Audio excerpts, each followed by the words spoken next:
Dumating na kaninang umaga sa Ninoy Aquino International Airport ang 500,000 doses ng COVID-19 vaccine na gawa ng Chinese firm Sinovac Biotech. Bandang alas 7:35 ng umaga nang lumapag sa NAIA ang chartered flight ng Cebu Pacific lulan ang kalahating milyong doses ng Sinovac COVID-19 vaccine. Sa kabuuan, nasa 5.5 milyong doses na ng Sinovac COVID-19 vaccines ang dumating sa Pilipinas hanggang ngayong araw. Ang bagong dating na bakuna na ito ay ibibigay sa mga lugar na mayroong mataas na COVID-19 cases tulad na lamang ng NCR Plus, Cebu at Davao City. Binigyang diin ng Department of Health na mahalaga ang tuloy-tuloy na pagdating ng mga COVID-19 vaccine sa bansa upang sa gayon ay hindi na maantala pa ang pagbabakuna. Nauna nang inamin ni Health Secretary Francisco Duque III na hindi sapat ang paparating na COVID-19 vaccines para mabakunahan ang mga essential workers. Sa humigit kumulang 12 milyong economic frontliners, kailangan anya ng nasa 24 million doses ng COVID-19 vaccines. Ngayong Mayo naman ay nasa 160,000 na doses pa ng COVID-19 vaccines na gawa ng Moderna ang darating. Pati na rin ang 300,000 na doses ng Sputnik V at 2.2 million doses naman ng bakunang gawa ng Pfizer. Assistant State Prosecutor Gino Paulo Santiago directed Trelianes to appear during the preliminary investigation on the case on October 11 at 2 p.m.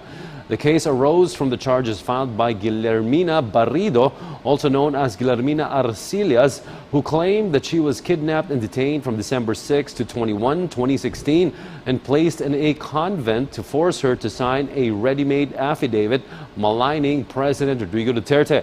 She named Trelianes, Father Albert Alejo, lawyer Jude Sabio, and a certain Sister Ling of the Canusian Sister Convent in the charge sheet, along with several John and Jane Does.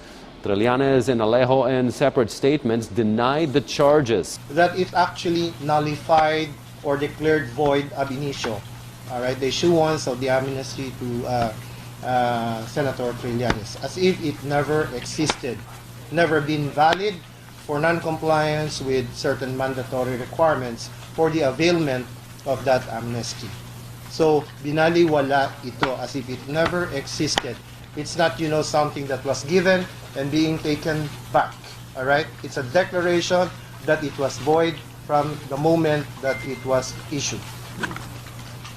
Next question. What makes it, Yes, Ina. So what makes it different from the amnesty granted to the other Mandala officers? Basically, entirely the same circumstances. Well, the proclamation speaks of certain non-compliance on the part of Senator Trelianes with requirements for the grant of the amnesty. You will take note that there is mention of proclamation number 75, series of 2010. So that is the general proclamation of amnesty to those who were involved in the Oakwood Mutiny, Manila Peninsula siege, and Marine standoff on various dates, several dates yon. But to be able to implement that grant of amnesty, merong kinreate yung proclamation na yun na ad hoc committee sa Department of National Defense to accept yung applications, na individual applications for amnesty. So may mga basic requirements. Two of the most notable requirements, and this is apparently were not complied by Senator Trelianes, ay yung formal pag-fill up in person under oath of an official application for amnesty. And the other major requirement is that he should have admitted fault, all right, or guilt doon sa mga charges na filed against him. There must be an express admission of guilt, all right, before you can be eligible for amnesty. All right, so apparently based on the review undertaken, ay hindi siya nag-comply dito. As a matter of fact, there are allegations that to the media he said na he does not admit any guilt of the offenses charged. No? Take note that for purposes of amnesty, we are talking about high crimes, political crimes, such as rebellion, sedition, mutiny, coup d'etat. And he was in fact charged with coup d'etat in irregular course of law.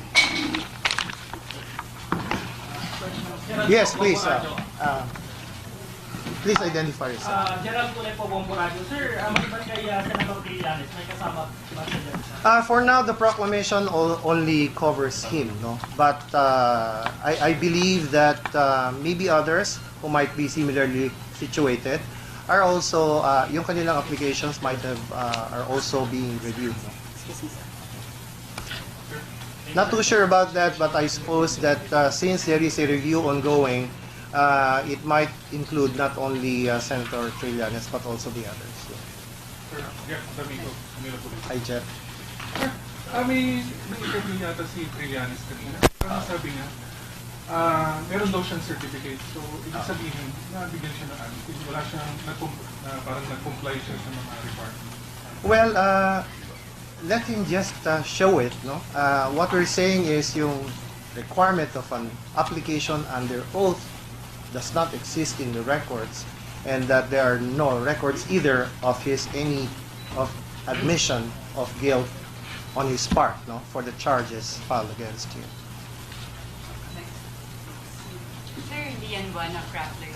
Hi, Lian. Sir, does the proclamation have an effect of a warrant or kailangan pong mag-apply ng DOJ ng warrant of arrest sa isang order? By itself, no, the proclamation directs the Department of Justice as well as the Armed Forces of the Philippines, no, to take the necessary action in order to continue the proceedings. Why AFP?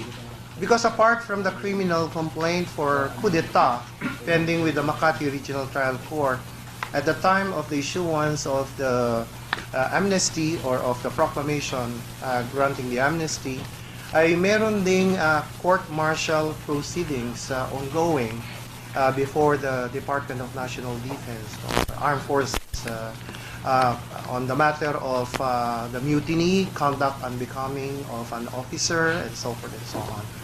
So meron din parallel proceedings happening before the Armed Forces of the Philippines. Kaya meron ding directive addressed to the AFP to continue the proceedings against Senator Trelianes. So that will probably entail the issuance of more detailed orders, no? Like on the part of the prosecution, we will probably have to reopen the case that was filed before the RTC. So he cannot be arrested now without a warrant? The proclamation has directed all enforcement agencies to apprehend him. So he will be placed in custody. As to where that will be, that is a matter that we need to await a little.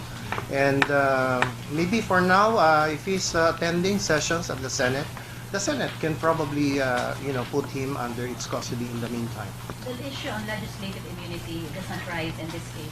It's not applicable. You know, there is a provision under the Constitution that provides or gives members of Congress the privilege of not being arrested while Congress is in session.